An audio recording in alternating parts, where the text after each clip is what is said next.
We have never lived in a global free market. Mm. You have no reference frame for what I'm talking about. No one on the planet has a reference frame. And what's happening on Bitcoin is it's imposing a new set of rules, and it's ruining people's reference frame. It's imposing what I just described. You actually, if you're living in Bitcoin, you're living in the start of the first global free market the world has ever seen.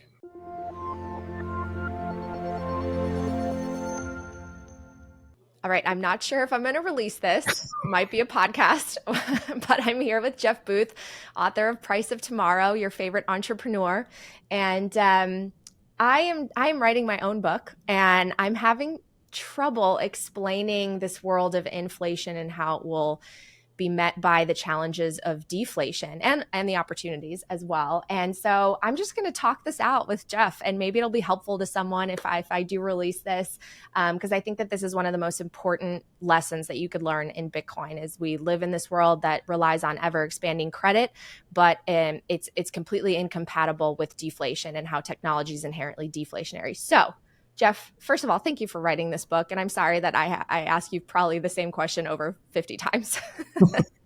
You're not the only one. It kind of, and we just talked about this before we jumped on, but the problem is this creates a cognitive dissonance in our brains, and we can't grasp the unknown of the new system because we've never lived in it. There's no books that ever reference it.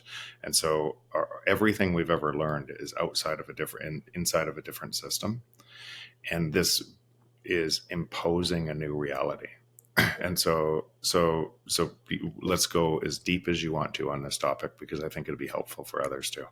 So you've had people come to you and it's like they read the book, they love it, they find it to be fantastic, but they kind of need you to explain the lesson over and over again because it's so contrarian to this system that has inflation baked in the cake. Like, why is it so hard for us to understand this? So there's actually virtually no one I know that hasn't gone through the same process, including, so think of somebody like Luke Groman. Like, he's brilliant, brilliant. And he came up to Vancouver, and I introduced him to one of the top AI, general intelligence companies, robotics companies. And he was talking at the time about the productivity growth miracle that AI was going to drive, and how that would help solve the debt. And I looked at him and I said, productivity growth is faster deflation. Mm-hmm. That's the key driver of the debt. The exponential rise in credit is to stop, and then the manipulation of that money is to stop the deflation, because a credit-based system cannot allow deflation. And so even Luke at that time, now Luke now totally understands this, but I don't know anybody, including myself, who's went through that process, who didn't grapple with some of these concepts, because they're so different than anything we've ever lived with.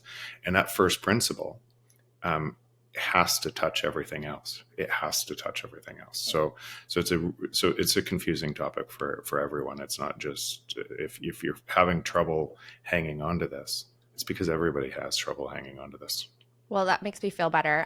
Well, why don't we start with breaking down inflation? Because prior to Bitcoin, I didn't really even think about inflation. When I was a reporter, if we did report on it, it was usually around the target, especially I'm trying to think like the 2010s decade. Inflation, I think, was below their target for some of that. But then everyone started paying attention to it after the pandemic. Oh my gosh, peaked at 9.1% in 2022, I think June. But there are multiple kinds of inflation. There's monetary inflation, there's asset inflation, and then there's CPI, Consumer Price Index. Can you kind of break down what inflation really is? Yeah, and so I would actually rather start from the other way. Okay. Because then you as a byproduct, you can see what inflation really is, because these terms are all a construct from the existing system. Okay. So if you start from a first principle, and you say, instead of technology being deflationary, if you just start with the natural state of the free market is deflation. And you know how you just nodded your head? And it's funny, everybody knows that to be true, even though they can't explain it very well. Yeah.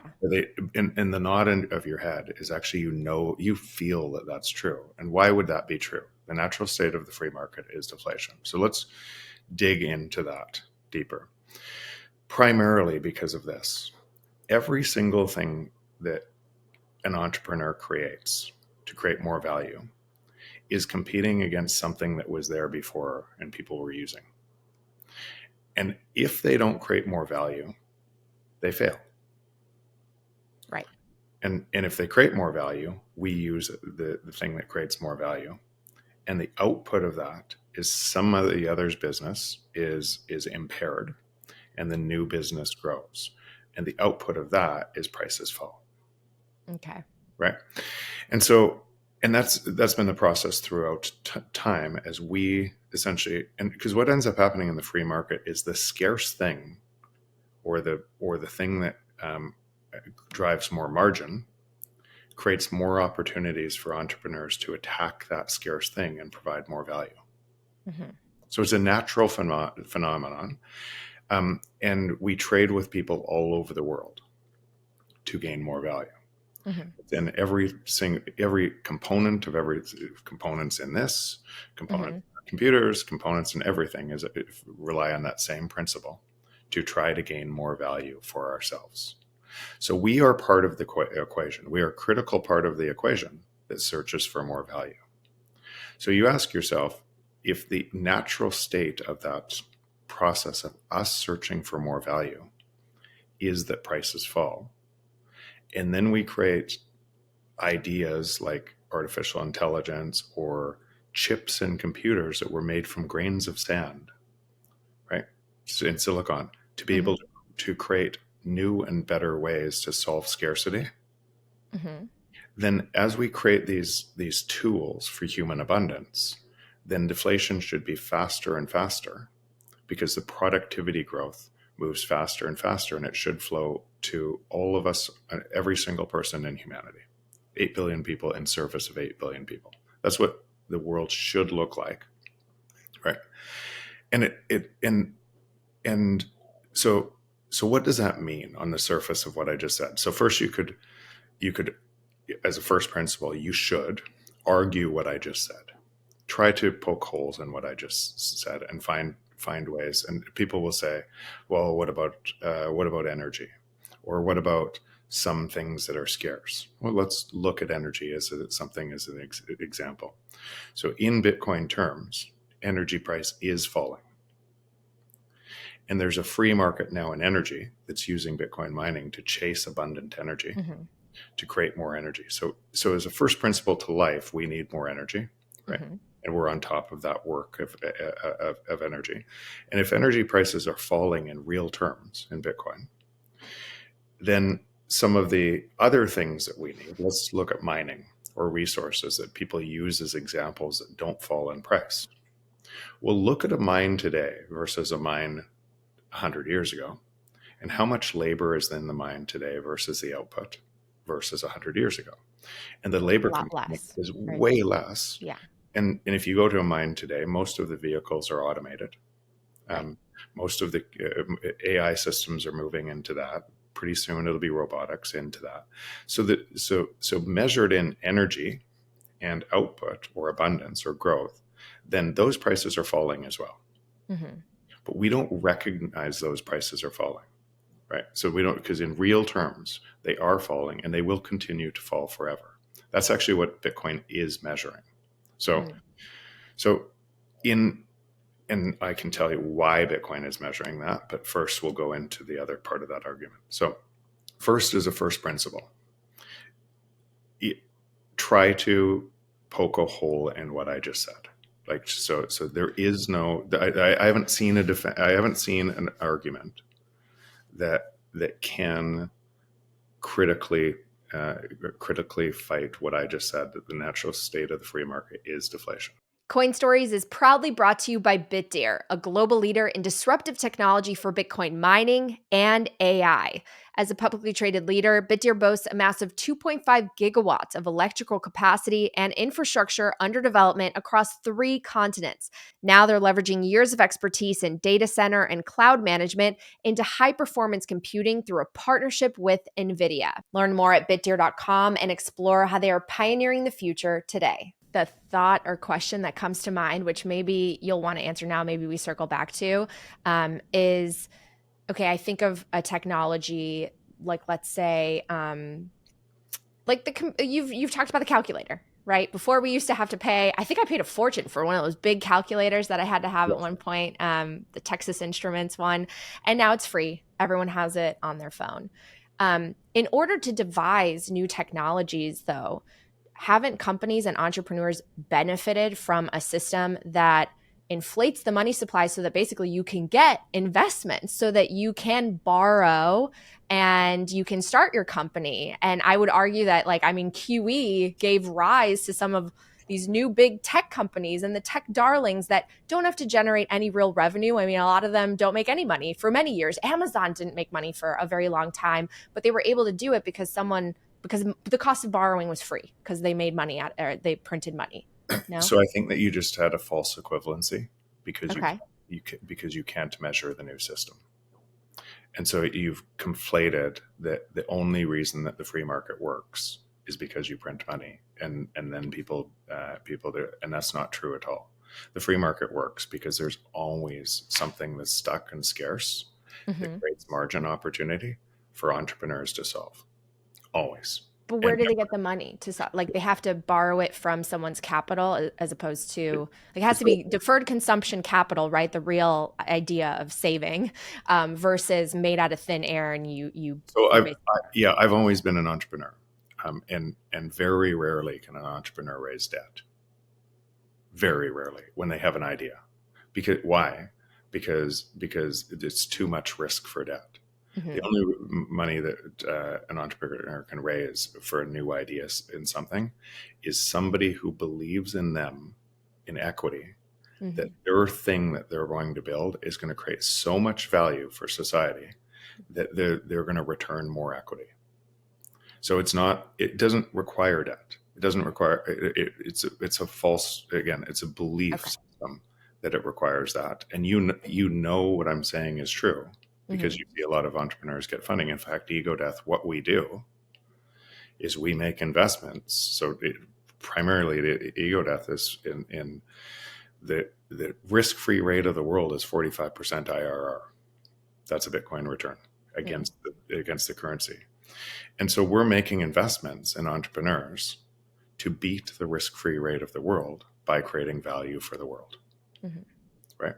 And then those entrepreneurs are building their balance sheets in Bitcoin because of the value that they're adding. So the process that I'm describing, and we have a lot of money to do that.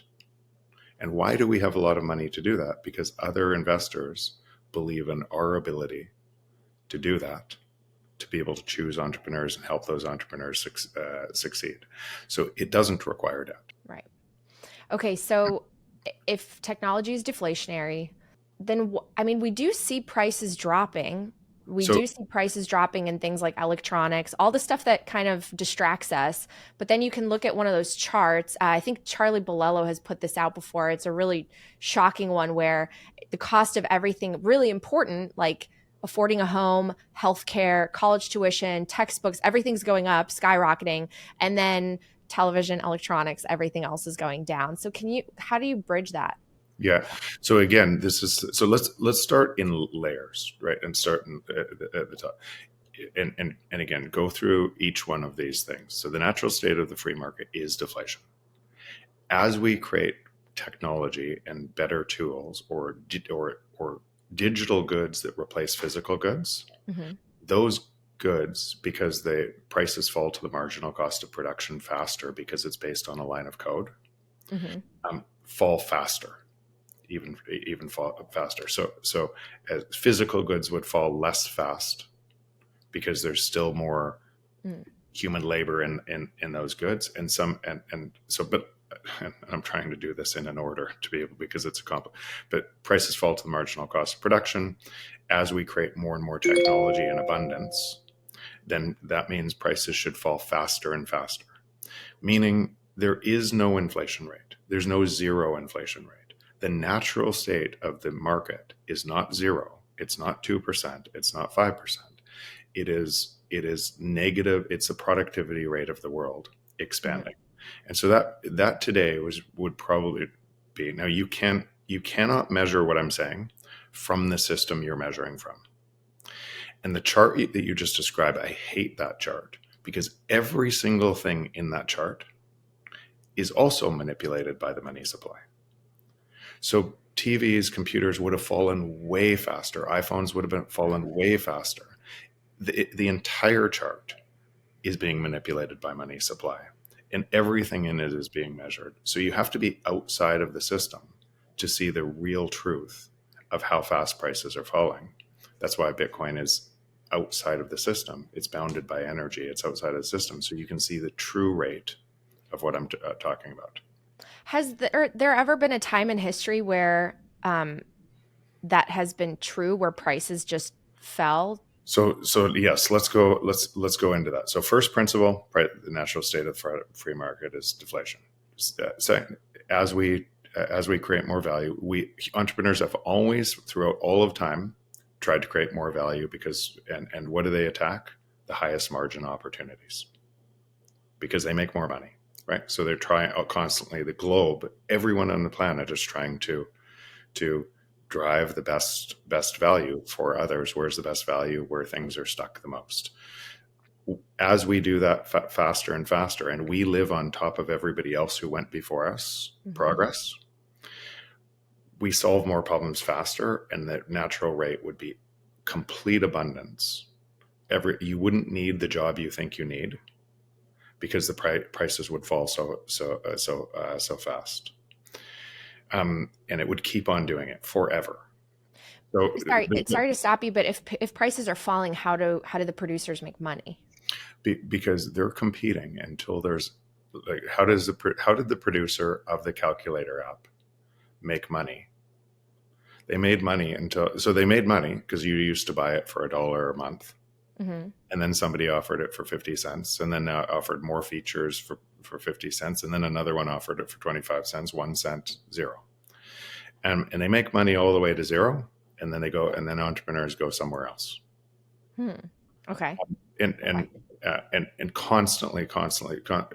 So there's forever competition in the free market to deliver more value to society. And if you don't, someone else will. Okay.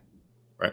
So it's the only thing we've ever found that's in service of us through that competition. It's a cooperative process that builds a better world through the process of that competition. So because you'll trade with somebody you don't like, because it'll give you more value. Right. You'll say, I don't like how Google's controlling everything, yet you'll use them every day. And if they charged you $5 a click, you wouldn't use them anymore. You'd use somebody else. So it's our own need to gain more value that drives this. And we will trade with anybody who gives us more value.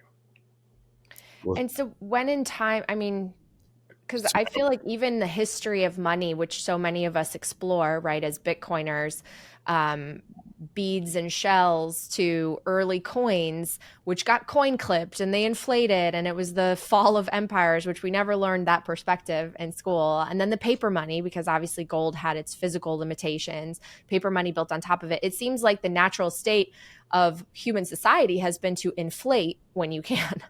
So again, this is why I needed to go in stages for this, and then you can push back if something's not true, because this is the thing that's so hard to grasp. So what does that mean? What I just described? What it means is we have never lived in a global free market. You have no reference frame for what I'm talking about. No one on the planet has a reference frame for what I'm talking about. The way your brain will compare things is compare from what has existed before, and then try to make an association with what the new thing is. And what's happening on on Bitcoin is it's imposing a new set of rules, and it's ruining people's reference frame. It's imposing what I just described. You actually, if you're living in Bitcoin, you're living in the start of the first global free market the world has ever seen. Hmm. Within time, 8 billion people in service of 8 billion people. And the only thing that changes, the only thing that could change that, what I just said, is if somehow Bitcoin became centralized or insecure. But otherwise, it doesn't care that I'm saying this. It is imposing a free market force on the world. And everybody else is negotiating against their belief system, and that happening. Mm-hmm. Right. And let's use, before we get into inflation, and kind of the other side of the coin. Mm-hmm. Let's say if you're not in Bitcoin, and you believe in your piece of paper, then it is true all prices rise for you, right? And your life is likely getting worse and worse. And it is also true that the government is centralizing because it has to centralize, and it has to misallocate more and more capital, and it has to do all of these things because it's a structural problem that can't be fixed from that system. It is likely true that from within that system, if you're measuring from that system, let's say you're one of 7 billion people on the planet without assets, you're getting stolen from it at such a rate that you think the solve is from within that system. And you're Right. voting for people to, and why the world feels like it's dividing is Right. that reason. Let's say you're one of the 100 people or 1,000 people with most of the assets. Then you're wondering why you can't build walls high enough to keep those bad people out while you're stealing from those other people. Yeah. Because the entire system is based on theft, or inflation, which is based on theft. But those two viewpoints from inside the system, depending where you would look from, would be they would be true for you. Mm-hmm. They wouldn't be true for the new system. So now let's say if you're most of Bitcoiners are measuring Bitcoin from the US dollar. And so what would they be saying? They would be seeing, and it would be true for them, that I have an asset that is rising at 45% per year with volatility, and my other assets are 8%, 5%, 2%, Mm-hmm. and there's still inflation. I still live in an inflationary world, but my Bitcoin is rising faster than inflation. Mm-hmm. And that would be true for them. Mm-hmm. And so what they would be doing is they would still be contributing to a centralized world that was extractive, and making that stronger from them, and wondering why the world's still dividing. Well, because, and then if you were in Bitcoin only, if you really understood Bitcoin, that prices fall forever in it, then prices would fall forever in it. And that would also be true. And so when I say these different viewpoints, depending on the observer of the system, would all be true for each observer, and they would think they were right. And so it's and that's why we've talked about this lots. People find Bitcoin in their own time and when they're willing to, because it's just an open protocol. It doesn't care what you and I are saying about it right now. It's decentralized, secure, bounded by energy, and it is repricing the world. And if it stays decentralized and secure, then nothing that I'm saying right now will change that. It will reprice every single thing. It's outside the system repricing it. But let's go back to now inflation. So if the natural state of that is, if the natural state of the free market is deflation, and we sit on top of everybody else who's ever gone before us, all of their work, and we fix more and more problems, then that means prices should fall faster and faster and faster and forever. But we've never lived in a global free market. You could argue that the rise of the US, and protected by the Constitution, individual rights and freedoms, was the first really local free market, where people went from Europe, from a more of a control system, and they moved to the US, and free markets are more productive. And so the productivity rate of the US, the growth of the US, bounded by hard currency, was the dawn of the U.S. empire. And in the late 1800s, you had they called it the Great Deflation, where those productivity gains had a rising middle class that they were getting richer and richer and richer, and that was the dawn of the U.S. empire. Now let's just play what would happen through money and what's always happened through money. If you could control money, then you can control everybody else, because you could have a little bit of an inflation rate and steal the productivity gains from everyone else. The more people on your system, the more you stole. And so we've always centralized money. Humans have never not centralized money. Gold's always been centralized and repriced through this. And so let's use the free banking era in the US and what that would look like. So you had free markets. You had at first coins before coins were clipped and everything else. But then you had a derivative instrument, a piece of paper on top of the gold, and then the bank centralized the gold. And one bank would say, "I'm going to lend out your gold at 50%," right? Because no one ever comes and gets all the gold at the same time. Right. So they would only have half of the reserve. Half of the reserve. Not fully backed 1-to-1. Exactly. But then what would happen with that? It's the same thing we saw with Celsius. It's the same thing we saw with FTX. Same thing we'll see 100 times, 1,000, million times more on the way to Bitcoin monetizing everything, changing everything. Is the next bank says, "Well, I'll only reserve 30%, and I'll give you a higher interest rate." And the next bank says, "I'll reserve 10%, and I'll give you a higher interest rate."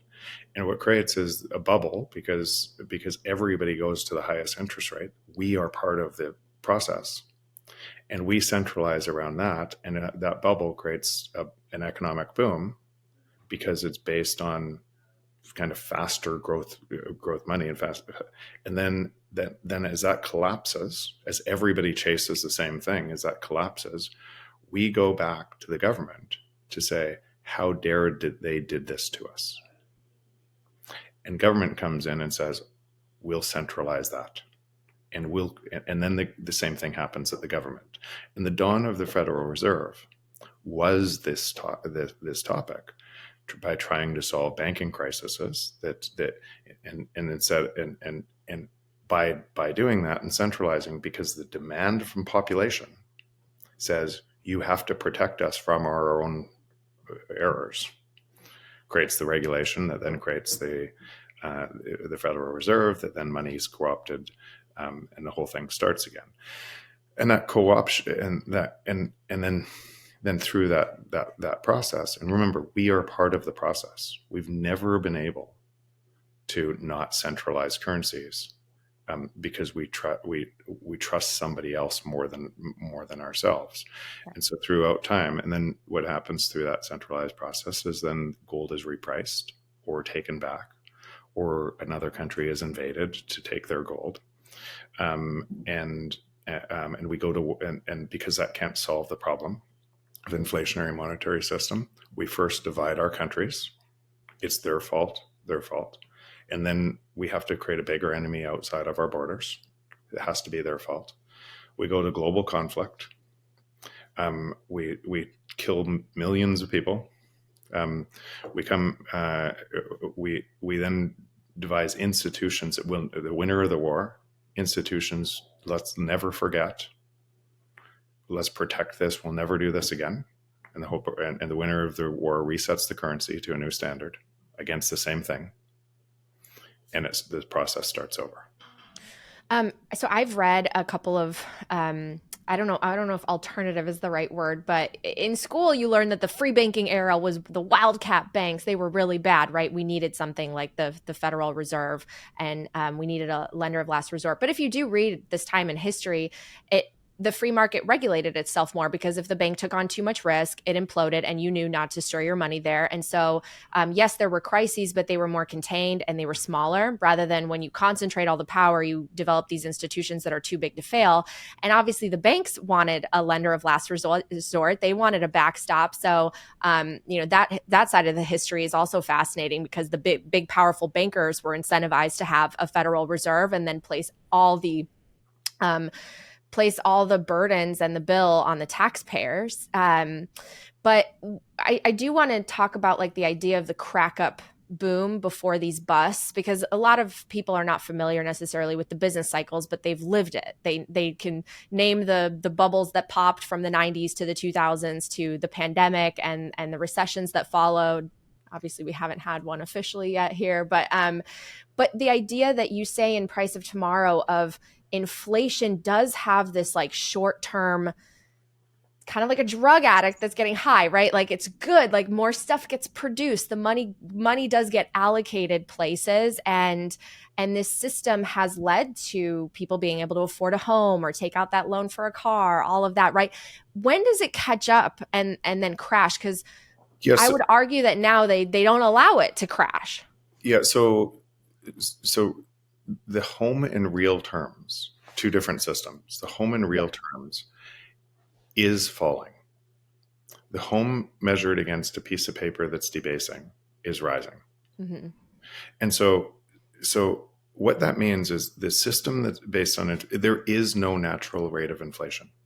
There is no inflation. So monetary inflation, when you talk asset inflation, Yeah. it's all monetary inflation that drives asset allocation, or asset inflation, and all of these misallocations through the market, because it's a control system that is essentially stops the free market from working. And if you have a control system that stops the free market from working, then you have to constantly rely on more and more control and coercion, because you're destroying the free market with Mm. your control system. And so it has to, it's just a time window. And one end of that time window has to end in total control. Like think about where AI is going in both systems. One system has to be everything's controlled and prices rise against prices falling. And that price of rising is stealing from you to control you. And you're on a hamster wheel to try to get more and more assets within that, creating more control. Mm-hmm. Right. And ultimately it has to end in a superpower, some person controlling everything. And very rarely does it end there. Before it gets there, you go to global conflict, because it's just based on theft. It's based on broken systems, and it gets so. But on that, and look at some of the control systems in dictatorships that look like that. In Because broken money, and you're making that system stronger from broken money, trying to get enough. Somebody has to lose for you to win. Yeah. In that system, it's based on exploitation and extraction, and so there is no inflation. The natural state of the market is deflation, and faster deflation forever. That's the yeah.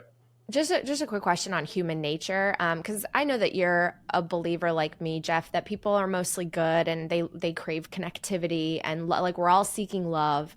If you benefit from this type of system that steals, are people just not aware that they're crushing the rest of the people, or is there? I mean, is it all just incentive systems? You want to maintain and preserve your position? I think so few people are aware of this, and part of the journey down the rabbit hole, and part of the cognitive dissonance for me too is, like, it's easy to look at my knowledge now and then say everyone else should do this. But Mm-hmm. 10 years ago, I was equally like, I didn't know. I didn't realize that Bitcoin could actually be, that it was a discovery that for the first time in history, we could get off of this path, this exploitative path, and we could move to a competitive, cooperative one that heals humanity. I didn't know that. And so some of the things I had to wrestle with in my own cognitive dissonance, to let go of lies that I constantly believed. Inflation, it might be the greatest lie ever told. This episode is brought to you by Casa. As some of you know, I recently updated my self-custody, and Casa makes self-custody so easy even if you've never held your own keys or used multisig before.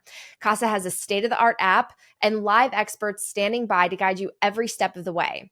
For those with large Bitcoin holdings, Casa just rolled out a new service. It now offers a holistic security advisory service. As a private client, you'll get a 7-step security overhaul, personalized consulting, and your own private emergency line for expert help when you need it most. Get 10% off your Casa plan at casa.io/Natalie. Next up, Speed, the fastest growing Lightning wallet in the world. Send and receive Bitcoin, swap with stable coins, and even snag gift cards to earn rewards, all in seconds. Learn how to take full self-custody and eliminate all counterparty risk. Set up a node and become the master of your own transactions and enjoy true autonomy. And upgrade your cybersecurity and protect your online privacy like I did. The Bitcoin Way specializes in personalized one-on-one training to help you become fully self-sovereign. Schedule a free consultation today. All right, back to the show. That somehow that's good for you. Mm-hmm. So like, people are not ready to hear that. Yeah, it is so contrarian. Yeah. The greatest lie ever told. And so if you believe that inflation is good for you, like just on now attack that, go through that. So why do you believe that? Yeah. And people will say, well, like you did, the free market can't work, right? Because debt is needed. Well, that's not true, right? So why do you, and you keep on going, why? Because what you're really saying, if you believe that, is I believe for humans to trade with each other, that there has to be theft in money, that my money has to be worth less over time. And somebody has to be able to make decisions to make my money worth less over time for me to trade with other people on this planet. So how did they convince? I mean, literally, this is what all the academic books about economics teach. It's like a little bit of inflation is healthy. They have a target rate of 2%. It allows for more flexibility. It allows for stability and growth.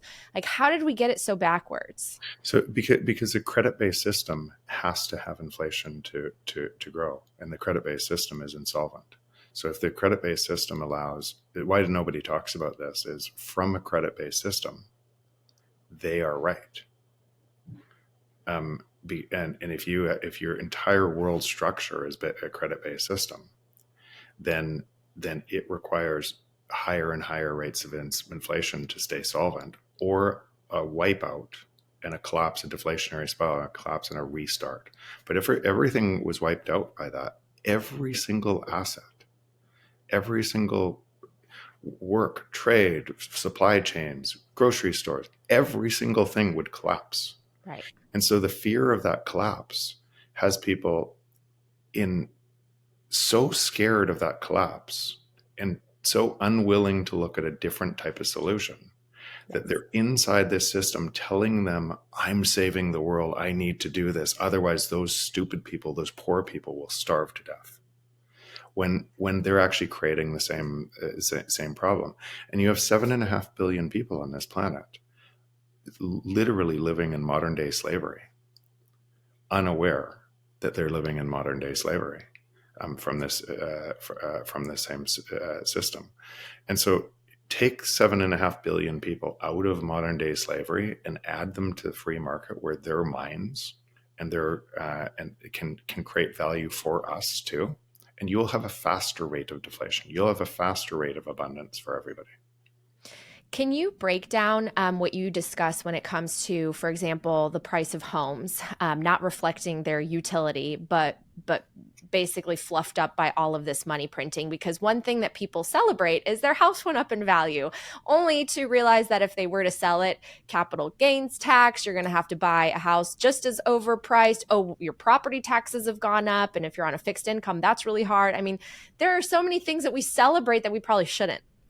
Yeah. So if you had money that lost value, before we talk about houses, let's talk about, we have money that loses value. And there's some people believe that inflation is required for you to spend, right? For you to spend. Otherwise you wouldn't spend. No one would spend. It incentivizes you. Yes. Yeah, it incentivizes spending.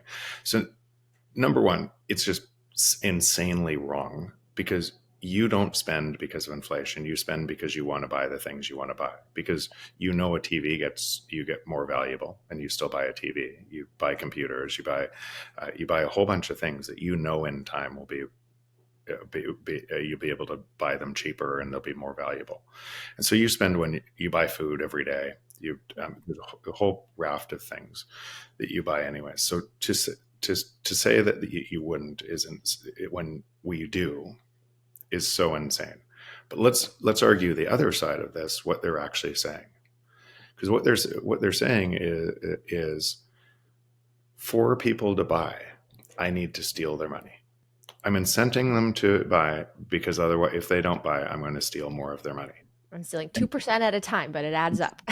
But it's more than Yeah. 2%, because Right.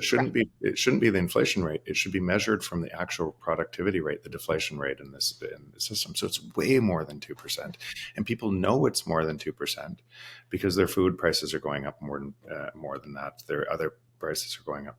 So, but think of what that's saying. To live in a productive society, I have to steal your money so you can spend. If you want to measure the world from that, and you think that that's a good thing for you, what do you think the world would look like? And if that rate had to increase, or 2% isn't enough to make people spend, I'm going to make it 10%. I'm going to make it 50%. And look at countries that do that. And as grocery store prices are changing daily, what does society look like? And you can see, just in arguing the other side of that coin, that if you believe that, it's so insane. But how that's tied to housing, because what ends up happening is I can't store my money in money. I have to store it in something else. Yes. So a house becomes a monetary premium. Mm-hmm. And 100 years ago, we lived in a house, neighborhood, everything else. It used to be a utility where we'd raise our families. But as it attracts a monetary premium, and everybody knows I can't store my money in money, I have to store it in something else, then the house turns into money, and it attaches a monetary premium. And instead of having one house as an investor, you have to have 10 or 20 to protect your assets, or protect your money from being stolen.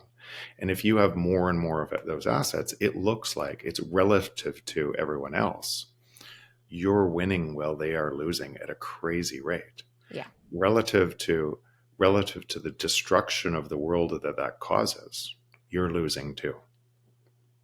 Because you can't build walls high enough to keep everybody else out. Right.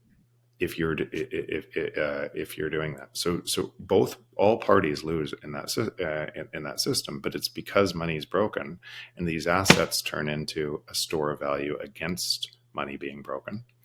Which when then those assets, if you actually measured those assets from the money supply rate, you see they haven't risen at all. Right. They've risen the exact rate of monetary debasement. And so it's not the house going up, it's the money going down in value. Right. I know. I had a viral clip with my last interview with Michael Saylor, where he talked about land banking and how the wealthy, they buy up all these homes. They don't even live in them, and they price the average family out. And now you see more and more people not able to afford the home, which was once so core to the American dream. It's something I've struggled with.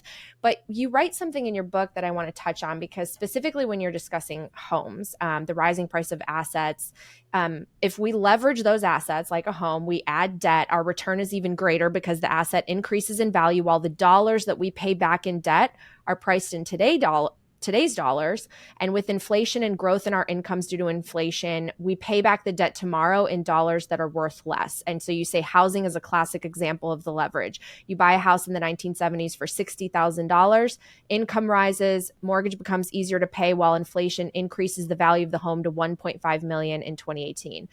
Overall, you wrote, this process in the world has driven much of the world out of poverty. But what happens if we can't count on a system of growth and inflation anymore? So I want to touch on that.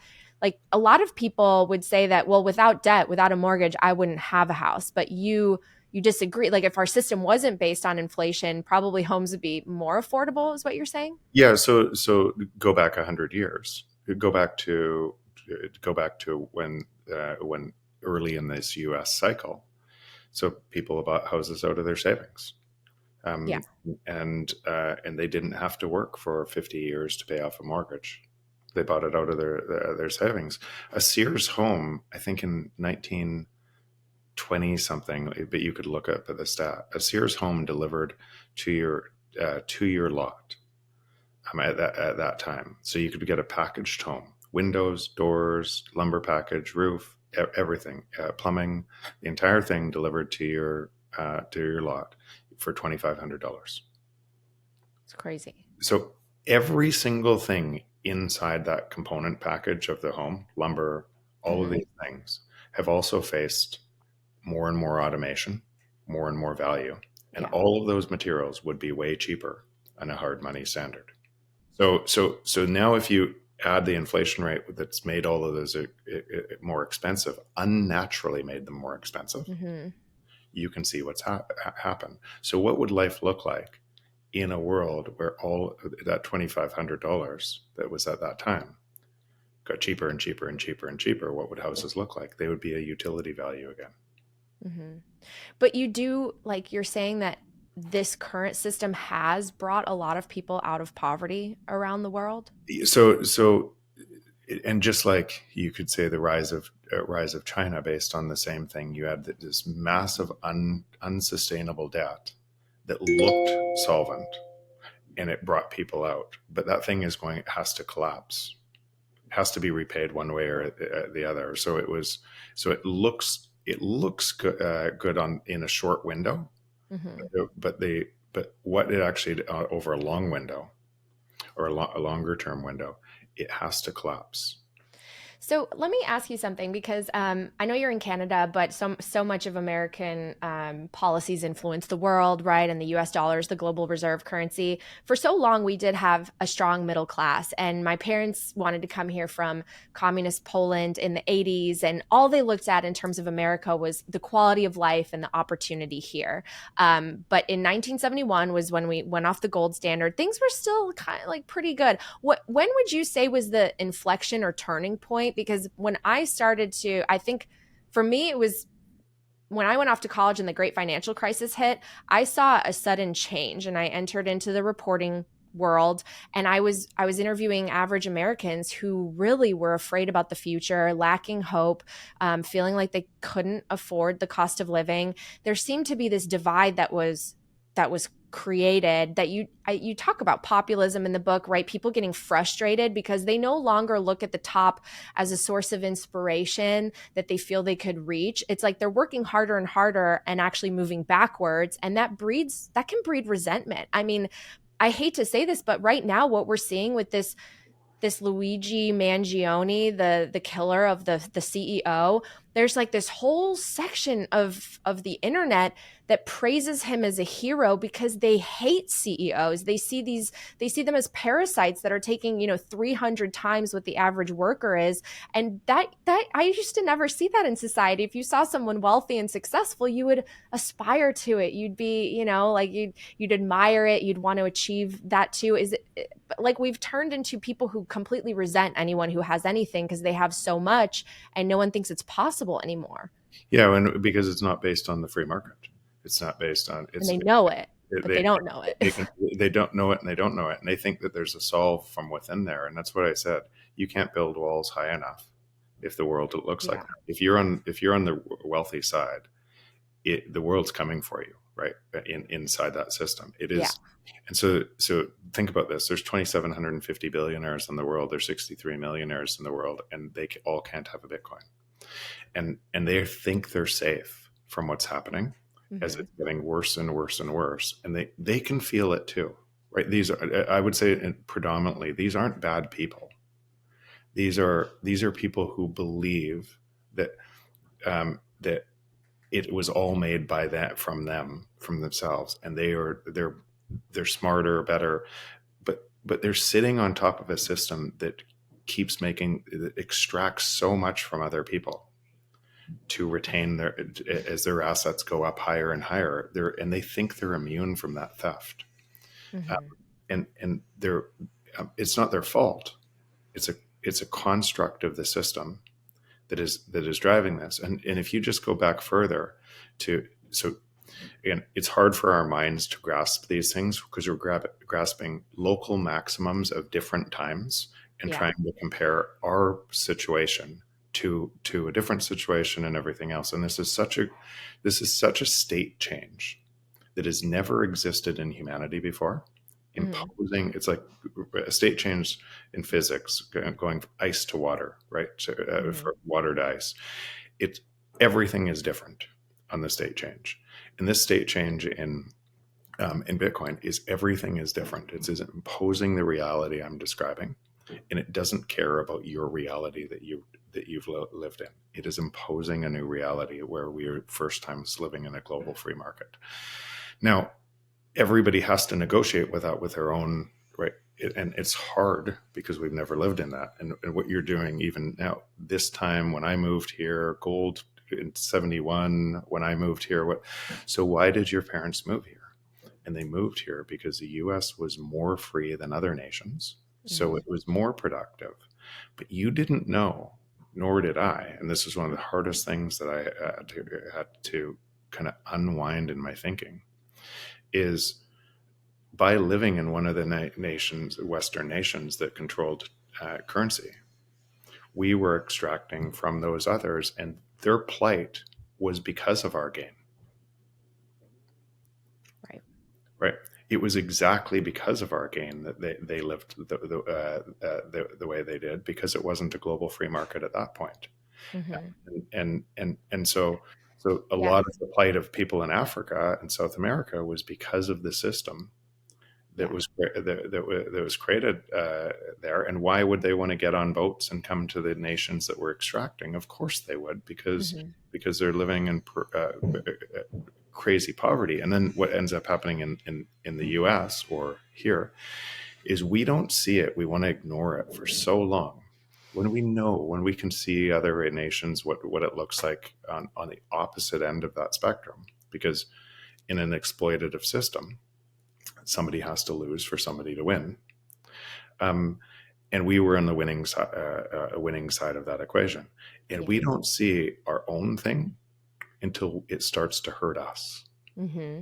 And so that's what's happening in the US right now. And there's a whole bunch of people in the US that are now starting to realize that they're hurt too by the Yeah. same process, because it's getting to the end of days of the system before it Mm-hmm. just completely collapses. And we saw it with the anger, the frustration on both sides with this election. I think it was a referendum on like how many people are just feeling left behind, and they just want anyone who promises that they're going to make their lives easier, right? How do It, they?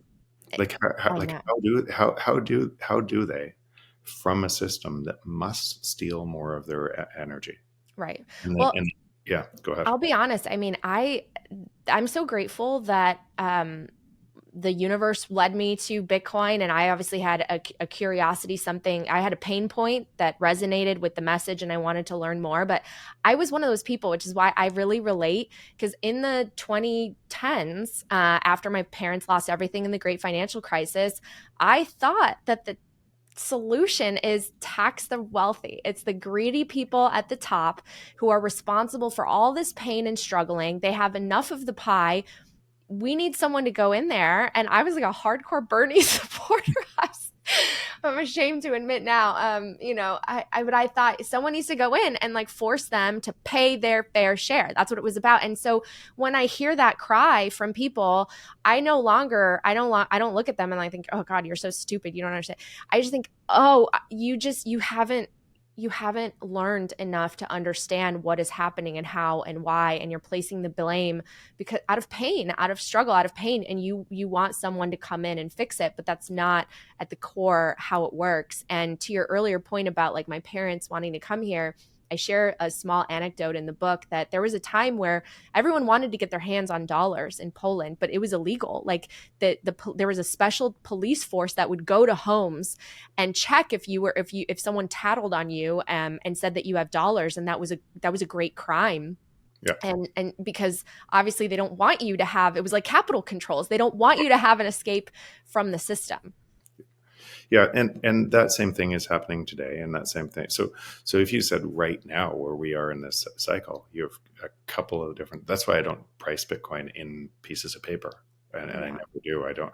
So you shouldn't take Bitcoin to a piece of paper to then measure prices. That's Yeah. ludicrous. It's as ludicrous as in pricing in the piece of paper, right? Right. Um, because a currency should price other things, and if you look at Bitcoin as pricing other things, you can see the economic reality of what I'm describing in the global free market. You can see, and right now you have this liquidity dry up, and other nations are going through deflationary spirals, and U.S. dollar is getting stronger versus those currencies, and their debts are denominated in the U.S., so they're getting wiped out. They're getting Hmm. and it's creating a lack of liquidity in the market. And if it goes on for too long, the market just capitulates like crazy, and those houses and everything else, people are having assets inside that system that needs way more liquidity to stay solvent, starts to roll over. So you have this interesting dilemma, and people are scared of Bitcoin in this example, when the next shoe to drop on this is there has to be way more manipulation of money. Right. No matter who's in office, no No matter matter, which side, right? it makes no difference. Okay, I want to come to that because I really am curious your thoughts on the current state of the world and where we're headed. But first, I one big important thing that I would love for you to expand on is when you say asset inflation is wage deflation. Can we zero in on that for a moment? Because I think for a lot of people, like for example, some people argue, well, I get a raise every year, right? Yeah, Wages have gone up, incomes have gone up, but they have not gone up at the pace of assets like stocks and real estate. So I did a measurement, I think it was from 2000, where the average annual rate of the expansion of the money supply measured in M2 is 6.5%. Homes went up about 4%. And I know that's very regional. There were some areas that went crazy in the US, right? But it was 4% over that same time period. Wages went up 2.9%. Why isn't the growth happening also at the worker level? yeah. And so what I don't say asset inflation is, I say inflation is wage deflation. Okay. So it's just the other side of the coin. So what does inflation mean? It means I'm diluting your currency and by diluting your currency, one thing in economics is wages are sticky, meaning you don't recognize the dilution of your currency is the dilution of your purchasing power. And you can easily be fooled that a 2% raise is a good thing, but Yeah. your purchasing power has been diluted way more than that. Yeah. And because wages are sticky, they don't go up as fast as inflation. And so if wages are sticky now, but because these two systems are almost polar opposites, right? If wages are sticky and you have a neutral money, and that neutral money in Bitcoin allows deflation, then wages are sticky on the way down too. And Mm. so your company has to come to you and ask you to take less money. And so they're just totally inverse, and that's the rise of the middle class. But why are they last to move? Is it the Cantillon effect? Because as the money gets issued That's at both the central bank yeah. level and banks with the multiplier effect, and they don't have to have a lot in reserves, like it goes to investors essentially first. It pools in assets before a company, like, because I think a lot of people ask this, right? Like, well, people are good. Why wouldn't the company invest in the labor and pay if they're making more money and the CEO is able to make $10 million? Why isn't that shared with the workers? So the company is only in business to service other people, and their job is to be and they're competing against other companies who are constantly trying to provide more value in the free market. And so they're not incentive in the free market. So let's say um, that let's use Google as an example. Tomorrow, Google says, I'm going to triple everybody's wages. And Google pays a lot, but let's say somebody else, or yeah, let's say Costco. Hmm. Well, I'm going to triple everyone's wages. The impact of that is prices rise to you. and you won't shop at Costco anymore, and somebody else will beat Costco because you'll change your purchasing power to the person who gives you the most value. So we're almost hypocrites in this process, and it's not. And Yeah. we think it's everybody else, but we are like our purchasing power and our labor inside the company we're working with. It's the same thing, Yeah. right? In other words, how could you want your house to go up, but you everything else you're choosing to come down in value? Yeah. Right? You're sure we're choosing to rise in value, come down in purchasing price. So those two things are two different systems, and we can't understand that we're the same thing. Yeah. We're the labor and the purchaser. Right. They're We're not. angry that, when we go out to eat, it's more expensive, but we want our house to go up in value. But oh, wait, these workers want an increase in minimum wage. Well, they can't. It's so funny how backwards we get it all. and Um, and that whole thing, it comes from our own hypocrisy on a system that is miswired for us. Like yeah. it's because it's stealing from us, and we're confused.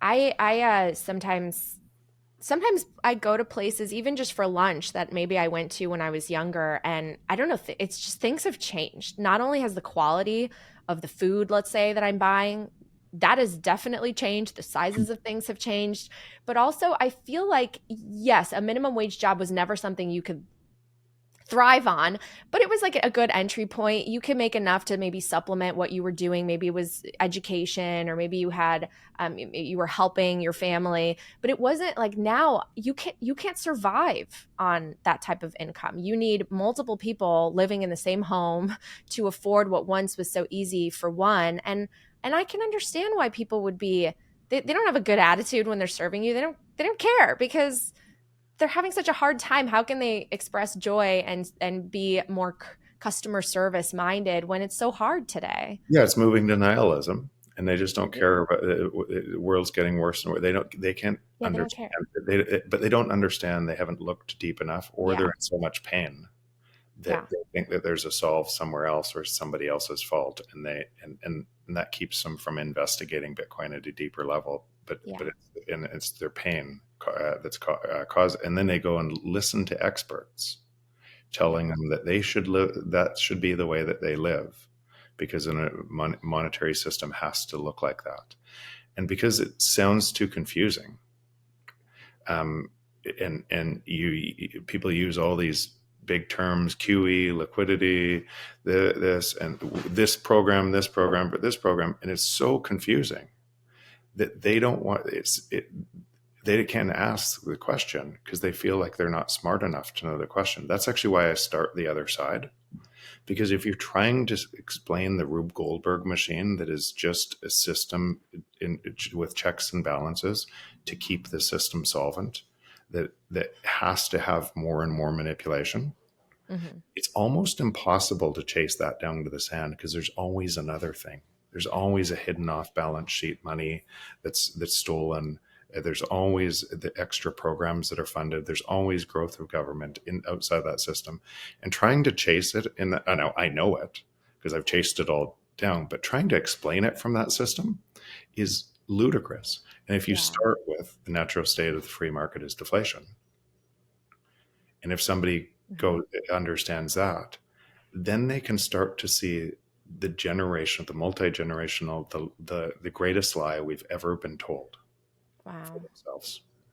Okay, this is really interesting because, yeah, I usually start the conversation with inflation. The last topic I just really want to explore with you is where we're going today. And the reason I really want to hear your take is because I feel like right now Bitcoiners are even bifurcating into two teams: one that is really excited about the government potentially embracing Bitcoin and the strategic reserve, and others who see that as a great threat to the freedom technology aspect of Bitcoin, and Bitcoin being more of a medium of exchange than just a store of value. And a lot of people, I think, are so excited about this election and the idea of cutting government spending and reforming some things. But to your earlier points about how this current system is so fundamentally opposed to a deflationary world, they're going to have to keep printing money.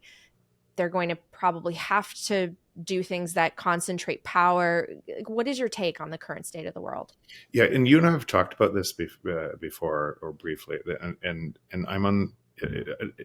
I simplify the whole thing. I mean, I try to simplify things, and I say if Bitcoin fails as a medium of exchange, it will fail as a currency, as a store of value. Just as a simple. And here's the thing: I know Bitcoin will not fail as a medium of exchange. And so, how I look at and I can totally appreciate somebody wanting to attract more Bitcoin and measure in the U.S. dollar and leverage against that. And I realize that most people pricing in Bitcoin or pricing in the U.S. dollar are actually through that action because they're not holding their own Bitcoin.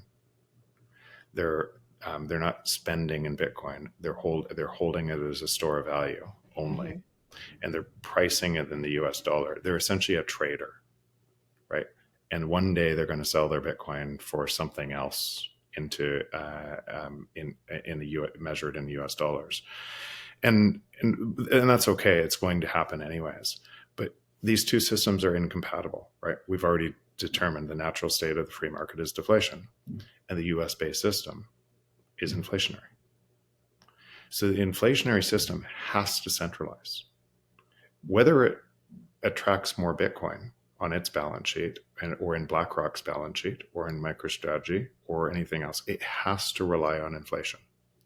And over time, if it centralizes more and more and more, and people, let's just use again two opposite ends of the spectrum, and then we can we don't have to yell at different people inside, but let's just go from first principles. If you have an inflationary system against productivity growth in the world, it has to eventually manipulate money. It has to centralize. People won't see it. And if you're in the derivative instrument instead of Bitcoin, if you have your money on an exchange or somebody else's platform, it is not your Bitcoin. It is somebody else's Bitcoin, and it will likely be centralized and repriced on you at some point, or that company will probably get liquidated at some point because the natural state of the free market is deflation. And because you are inside that system and giving your energy to the system, you will probably underestimate that risk. Similar to the example I gave before, if you were in the bank that gave you a return by leveraging your gold, you would underestimate that risk. It has to centralize because it's based on a structure that has to centralize. But does the centralization mean like confiscation? Like if you trust your coins to an exchange or you purchase through an ETF issuer, that the government eventually will be incentivized to just say, "Oh, this is my domain." At some point, let's say at some point on that, because it has to continue to centralize. And if you continued to do that, and if let's just say everyone continued to do that, then Bitcoin layer 1 would be suppressed just like gold was suppressed by layer 2, because we wouldn't care about Bitcoin layer 1. We would care about the derivative instrument because that's what we would be spending in. And we would forget the innovation that this was decentralized and secure, and we would trust the centralized currency on top. And then you would play games from that centralized currency, just like you play games in gold. You would write derivative contracts, and nobody would see the underlying because they wouldn't care. That could still have a massive rise in Bitcoin. If you're measuring in the US dollars, it could still have a staggering rise in Bitcoin. Mm-hmm. As the U.S. dollar, as the U.S. goes and tries to gain more of it, and other countries play game theory but it ends in a place that is centralizing. So I know that this was more of a silly offhand comment by President Trump, but when he said that, we could pay off our debt using Bitcoin, do you see that as possible? Like to just clear our balance sheet of the debt that we owe because this is the best appreciating asset and have a So strong. that means selling the Bitcoin at some point. Yeah. right? And then what would that do? Right. Right. So you could have your balance sheet that is more favorably impacted, but likely that inflationary monetary system has to drive more and more inflation. The US dollar is an inflationary debt based system. So why would you do that instead of just printing more money? So, do you think that we will get a strategic Bitcoin reserve and that the government has some sort of plan in place to create a Bitcoin backed dollar in the same way that we had the petrodollar, which countries are now moving away from? Absolutely. So You do think so? do I think that that's going to happen? Absolutely, I think that's going to happen. Somebody has to do that. There's going to be a nation state that does that, and I suspect that because remember, Bitcoin is imposing this discipline. Hmm. So the countries that go first, just like if you went first in Bitcoin, your money hasn't been devalued. You have more purchasing power. It goes further. Same Yeah. thing for any government buying. So they can provide more services to their citizens over time if they go early. Same for any county, same for any state, same for any country, same for El Salvador, same for every person. You don't have to wait for your country to do this. It's an open monetary network, Hmm. bounded, secured by energy, and you just have to move your time, and you have the benefit. So of course, I suspect Trump is going to do this early in his presidency because if he doesn't, then it's going to be a shit show for his presidency because you're going to have to print so much money or have a deflationary spiral. And this is a way to essentially print the money into something that drives prosperity for U.S. citizens. And if he doesn't, some other countries will. Is that because you're saying, I mean, right now things appear great on paper, the stock market's doing great, right? I mean, like, no recession, we soft landed, but actually there's something around the corner. And those misallocated resources are going to come due. And on the other side of it, we do need to strengthen our balance sheet with something like Bitcoin. So the lack of liquidity, when I say liquidity, lack of printing money or interest rates, Uh-huh. way lower interest rates that drive a massive funding, more debt, giant, massive debts. So when Powell just said he's not going to decrease interest rates as fast right now, Yeah. people can. So you have a liquidity tightening in the market, and people can feel that liquidity tightening in the market. It will roll over and cause a capitulation everywhere. Stock prices will U.S. dollar will go stronger, a lot stronger, or other countries, other assets will sell off like crazy until there's a change in we're going to create liquidity. That liquidity for Mhm. setting up for next year in Bitcoin, if you want to measure in US dollars, two things are going to happen. You're going to have um, right now you're facing this liquidity crunch, and at some point, like Larry Lepard's new book, The Big Print, might Yeah. be launched just in time so you can read it before the big print. um, Oh my and gosh. so relative to that money being debased at a crazy rate, Bitcoin will go through the roof, and because it's also the only non-counterparty risk asset in the world tethered to the other system, and there's going to be a supply crunch in it. You could see some fireworks next year in this, but by US printing into that, they gain the benefit of the rise, Hmm. right? Yeah. And so if they don't print into that, they don't gain the benefit of the rise. And so I suspect that is going to happen. I suspect that's going to happen early in Trump's term. Again, I can't say for sure, but if I'm measuring probabilities, it seems like the natural thing that they have to do. Um, Wow. and if they don't, this is just game theory at a nation state level now, and somebody's going to do this. Wow. So we are really early. The ones of us who are in it early. I just saw the other day. I think it's a company that Ego Death invests in. They tweeted that they now have 30 Bitcoin, which doesn't sound like a lot, but 30 Bitcoin, especially if you fast forward out, 10, 20 years, it's like companies are going to be announcing that they bought, 0.002 Bitcoin. We have companies that are adding Bitcoin to their balance sheet every single month. That they're growing so fast. They're growing. They're so profitable that they're adding Bitcoin to the balance sheet every month, and it's staggering. I can't believe we get to do this. And most people don't even see it. Yeah. Yeah. I mean, to be able to have a whole Bitcoin, I think that's going to be extremely rare someday. Okay. I'm going to stop recording. Thank you, Jeff. If I do release this, I feel like this might be useful to people. So I'm inclined to, you want me to release it, right? Yeah, up to you. Your call. Your call. Thank you so much for checking out this episode of Coin Stories. Make sure you're subscribed to the show and hit that notifications button so you never miss any new content. Also, check out our weekly free newsletter at thenewsblock.substack.com. This show is for entertainment and educational purposes only. Nothing should constitute as investment advice, and you should always do your own research. I'm always open to feedback and guest suggestions, so please feel free to reach out at info@talkingbitcoin.com. I'll see you next time.